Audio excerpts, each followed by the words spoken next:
Assalamualaikum warahmatullahi wabarakatuh.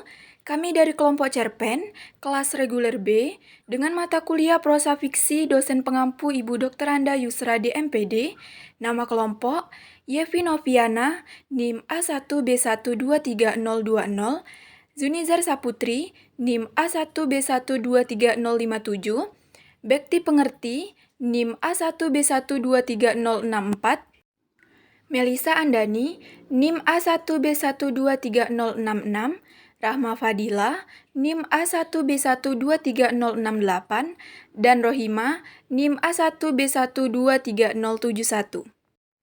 Baiklah, di sini kami akan mempresentasikan hasil diskusi kelompok kami, yaitu pendekatan dalam mengapresiasi sastra dengan materi pendekatan parafratis, pendekatan objektif, pendekatan mimetik, dan pendekatan struktural.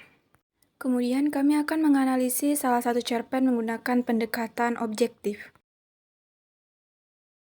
Pendekatan parafratis. Pengertian pendekatan parafratis adalah strategi pemahaman kandungan makna dalam suatu cipta sastra dengan jalan mengungkapkan kembali gagasan yang disampaikan pengarang dengan menggunakan kata-kata maupun kalimat yang berbeda dengan kata-kata dan kalimat yang digunakan pengarangnya.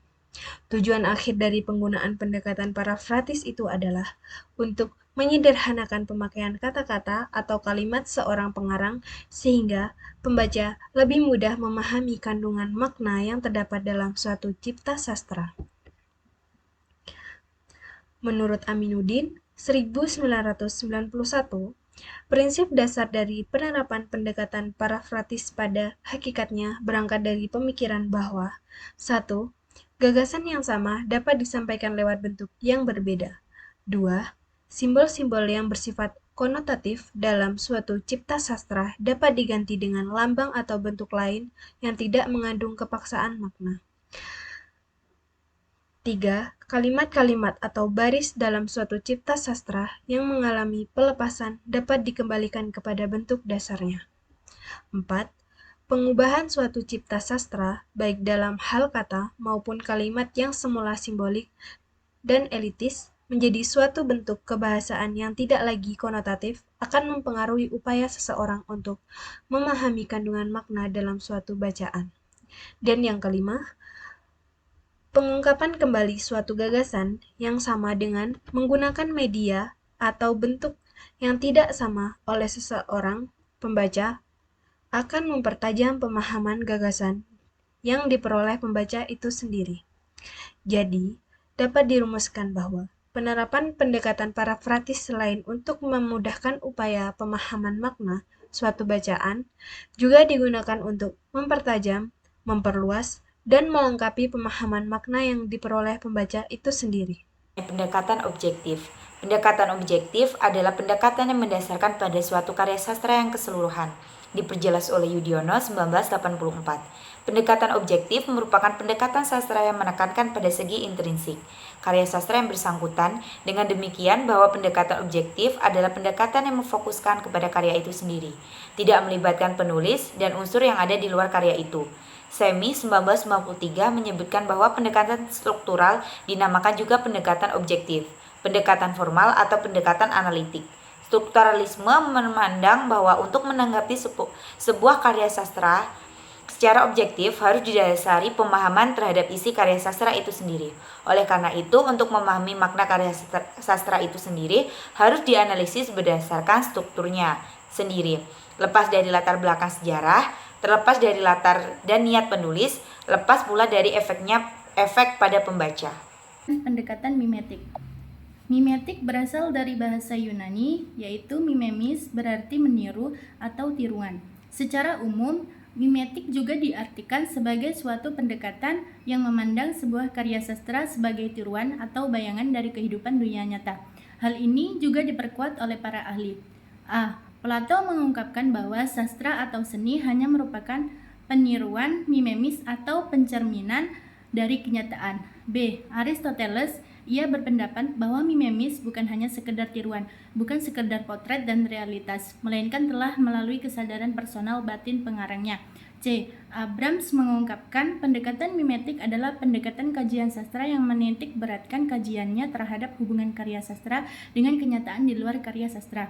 Dengan demikian, pendekatan mimetik yakni menghubungkan karya sastra dengan kehidupan dunia nyata seperti menyangkut ke dalam permasalahan sosial, budaya, filsafat, dan segala aspeknya. Pendekatan struktural merupakan pendekatan yang bertujuan memaparkan secara cermat fungsi dan keterkaitan antar unsur sebuah karya sastra dan akan menunjukkan hubungan antar unsur tersebut. Nurguyantoro 1995. Berdasarkan pendapat di atas dapat ditarik kesimpulan bahwa pendekatan struktural merupakan usaha untuk memahami karya sastra berdasarkan unsur-unsur internal membentuk karya sastra yang menghasilkan makna menyeluruh antara lain meliputi alur penokohan, latar, dan tema. Teori strukturalisme genetik muncul sebagai tanggapan untuk reaksi atas teori sebelumnya.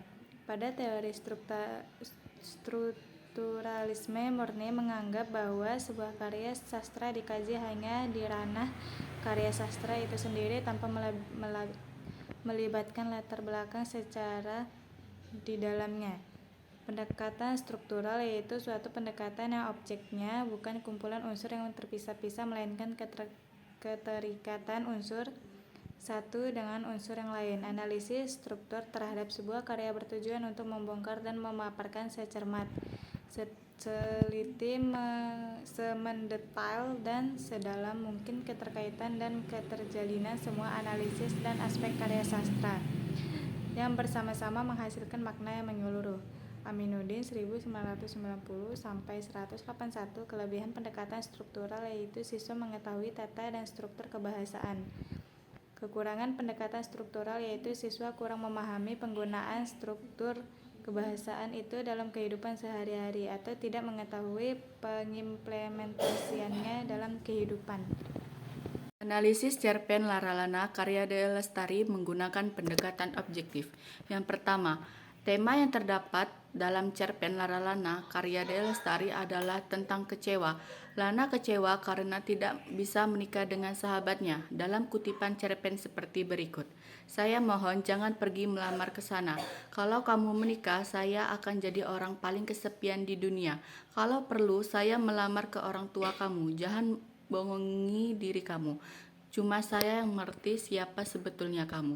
Yang kedua, sudut pandang. Sudut pandang yang digunakan dalam cerpen Laralana karya Dea Lestari adalah menggunakan sudut pandang orang ketiga.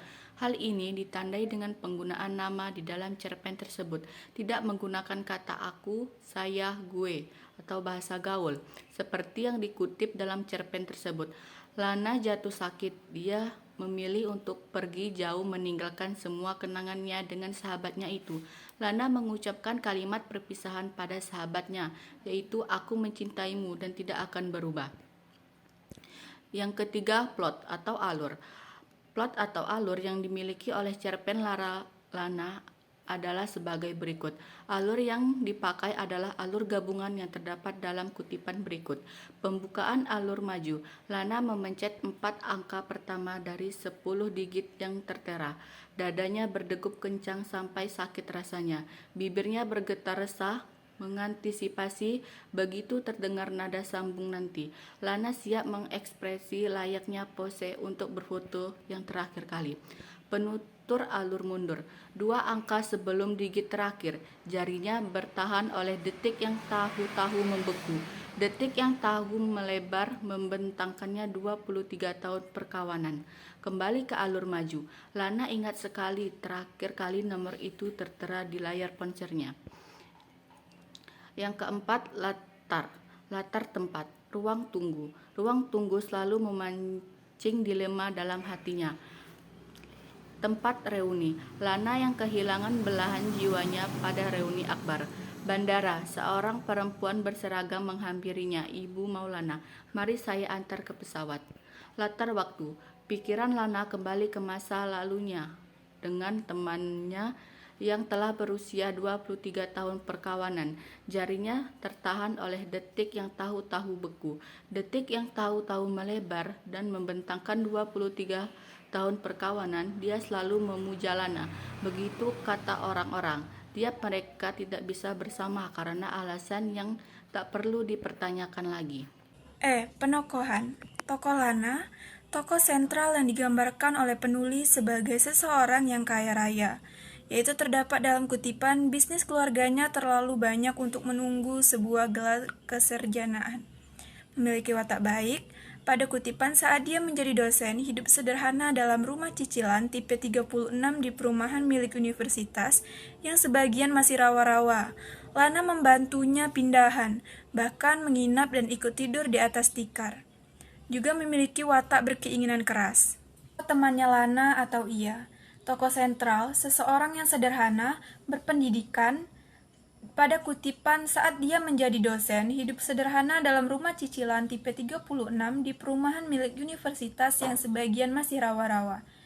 Memiliki watak berpendirian teguh, pada kutipan ia mematung, dingin, seolah disusupi roh asing yang tak Lana kenal. Selama ini kamu cuma mengenalku dalam versi yang kamu mau. Aku begitu karena kamu. Kamu tidak pernah tahu siapa diriku sebenarnya. Tokoh temannya Lana saat reuni. Sebagai tokoh pelengkap, memiliki watak baik. Dan, pada kutipan, dan kamu belum menikah. Temannya itu bertanya hati-hati. Tokoh pramugari, sebagai tokoh pelengkap, memiliki watak baik. Pada kutipan, seorang perempuan berseragam menghampirinya. Bapak Maulana, mari saya antar ke pesawat. Gaya bahasa, majas personifikasi. Pada kutipan, sederet angka mencuat dari kertas putih menusuk mata Lana. Di dalam kutipan tersebut bermaknakan mengingatkan kembali akan luka di masa lalu. Kemudian majas retoris, pada kutipan mungkin karena Lana sudah tidak yakin kapan akan kembali, akankah dirinya kembali? Di dalam kutipan tersebut, penulis menggunakan gaya bahasa retoris. Gaya bahasa retoris sendiri adalah gaya bahasa yang menggunakan pertanyaan, tapi bukan benar-benar pertanyaan. Sebab sebenarnya jawabannya sudah terimplisit pada maksud pertanyaan sebelumnya. Kemudian majas hiperbola, pada kutipan jempol Lana bergetar seolah dibebani bergunung-gunung sampai batin yang dikoleksinya sepanjang hayat. Di dalam kutipan tersebut mempunyai makna penderitaan yang sangat dalam. Amanat. Amanat dari cerpen Laralana karya D. Lestari sebagai berikut. Pertama, sifat orang lain tidak bisa kita nilai oleh mata dan pemikiran kita sendiri. Pada kutipan, ia mematung, dingin, seolah disusupi roh asing yang tak Lana kenal. Selama ini kamu cuma mengenalku dalam versi yang kamu mau. Aku begitu karena kamu. Kamu tidak pernah tahu siapa diriku sebenarnya, kata dia. Kemudian, amanat selanjutnya yaitu, cinta sejati ialah cinta yang akan selalu memaafkan, menerima sepenuhnya kenyataan tanpa mengurangi rasa cinta itu. Pada kutipan, aku mencintaimu dan tidak akan berubah, kata Lana singkat. Kekayaan, kedudukan, kepintaran tidak akan selalu menjadi jaminan keselamatan cinta. Lana menggeleng ringan dengan ekspresi yang membuat iri. Ada kemerdekaan di sana, penerimaan, dan keberanian untuk menjadi beda. Baiklah, presentasi kelompok kami telah selesai. Untuk pertanyaan pada setiap kelompok, silakan kirim di kolom komentar. Atas perhatiannya kami ucapkan terima kasih. Kurang dan lebihnya kami mohon maaf. Saya akhiri, wassalamualaikum warahmatullahi wabarakatuh.